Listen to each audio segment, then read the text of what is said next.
Sa sinaunang Gresya, tuwing isang lungsod ay winawasak ng digmaan, ang kalamidad na ito ay iniuugnay kay Enyo, isang nakakatakot at makapangyarihang nilalang na kilala bilang tagawasak ng mga lungsod at isa sa pinakamalupit na pagsasakatawan ng digmaan. Madalas na itinuturing na katumbas o nalilito sa Diyos ng digmaan na si Ares, si Enyo ay kinikilala bilang kanyang hindi maihihiwalay na kasama sa labanan, sumasagisag sa ganap na kaguluhan at pagkawasak na likas sa digmaan. Ang kanyang presensya ay naglalabas ng pinakamadilim na aspeto ng digmaan, kung saan walang puwang para sa awa o estratehiya, kundi tanging walang habas na paglipol lamang. Hindi lamang sinasagisag ni Enyo ang matinding karahasan at pagdanak ng dugo, kundi pati na rin ang ganap na pagkawasak ng buong mga sibilisasyon, isang puwersang mapanira na nagiging dahilan ng pagkagiba ng mga lungsod at pagbabalik ng mga larangan ng digmaan sa mga libingan. Kasama si Ares, pinatibay niya ang digmaan sa pinakamalinis at pinakanakapangingilabot nitong anyo, isang ligaw at di mapipigilang elemento sa siklo ng buhay at kamatayan ng mga sinaunang Griego. Si Enyo ay hindi lamang isang mandirigma. Siya mismo ang pagsasakatawan ng lubos na pagkawasak na dulot ng digmaan, lalo na sa mga lungsod na noong sinaunang panahon ay itinuturing na sentro ng mga sibilisasyon.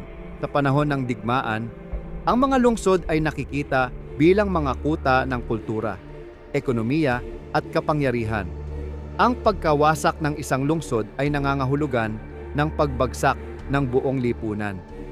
Dahil dito, si Enyo, ang tagawasak ng mga lungsod, ay naging sagisag ng walang humpay na puwersa ng digmaan. Isang puwersang walang iniiwan ni isang bato. Winawasak ang malalaking metropolises at ginagawang tigang na kaparangan ang dating buhay na mga lugar. May mahalagang papel si Enyo sa maraming alamat ng digmaan, kung saan ang kanyang presensya ay nagdadala ng matinding kaguluhan at pagkawasak. Halimbawa, sa digmaang Troyano, siya ay lumilitaw bilang isang pangunahing puwersa sa likod ng mga kasindak-sindak na pangyayari na naganap sa buong pagkubkob. Ang kanyang impluwensya ay makikita sa patuloy na paglala ng karahasan, na humantong sa mga kalupitang lagpas pa sa karaniwang estratehiya ng digmaan at naging ganap na masaker. Nang salakay ng mga Griego ang lungsod gamit ang tanyag na kabayong Troyano, hinikayat ni Enyo ang mga mandirigma na gumawa ng malulupit at walang awang karahasan na nagbunsod sa pagbagsak ng Troy.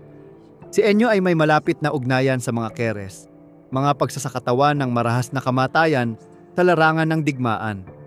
Pareho nilang isinasagisag ang pinakamadilim at pinakakakilakilabot na aspeto ng digmaan. Subalit, habang ang mga Keres ay kinikilala bilang mga tagapagtipon ng mga kaluluwang namatay, si Enyo ang aktibong puwersa sa likod ng malawakang pagpatay at pagkawasak. Itinuturing ang mga Keres bilang tagapagmana ng pagkawasak na ikinalat ni Enyo. Siya ang nagdadala ng kaguluhan at pagpaslang.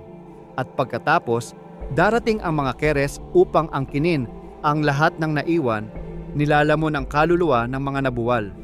Ang ugnayang ito sa pagitan ni Enyo at ng mga Keres ay binibigyang diin ang walang katapusang siklo ng kamatayan at pagkawasak na dulot ng digmaan.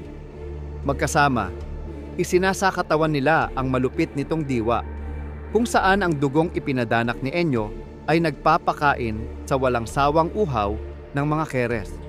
Si Enyo ang tagawasak ng mga lungsod, ay nagtatag ng kanyang posisyon sa mitolohiyang Griego bilang isang makapangyarihan at nakatatakot na figura. Isinasagisag ang hindi mapigil na puot at walang awang pagkawasak na dala ng digmaan. Ang kanyang malalim na kaugnayan kay Ares at ang kanyang pagiging malapit sa mga Keres ay nagbigay diin sa kanyang mahalagang papel sa mga alamat ng labanan at pagkawasak. Hindi lamang siya nakikilahok sa mga digmaan, kundi siya mismo ang humuhubog sa mga ito, pinapagana ang kaguluhan na gumigiba sa mga lungsod at nagpapabagsak sa buong mga sibilisasyon.